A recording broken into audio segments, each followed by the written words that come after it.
Hello again, let me show you how to integrate Azure DevOps and Atlassian Compass.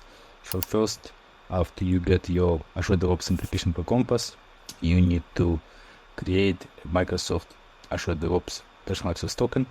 Let's jump into there. So basically the idea is that your token has the following permissions: build, read, code, read, pipeline usage, and release read. Then we paste it, click connect.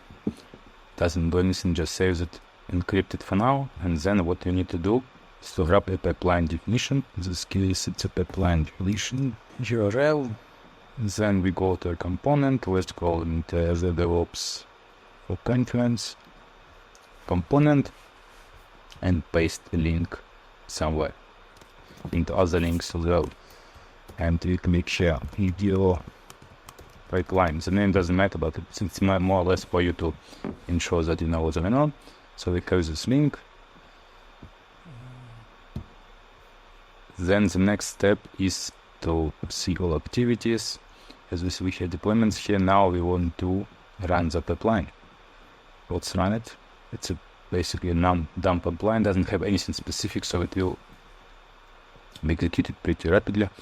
And then our intention will be to see more or less the activity inside Atlassian Compass component, and all component activities will become here.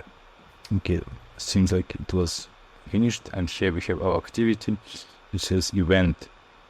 Basically, this is our pipeline, which keeps from the event the pipeline finished, and here's the timeline, which is basically just right now. So this is an easy way how to integrate Atlassian Compass with Azure DevOps. Feel free to check this out. It is free and available on Atlassian Marketplace. On top of this, you can check Azure DevOps for Jira and Confluence as well. Thank you very much.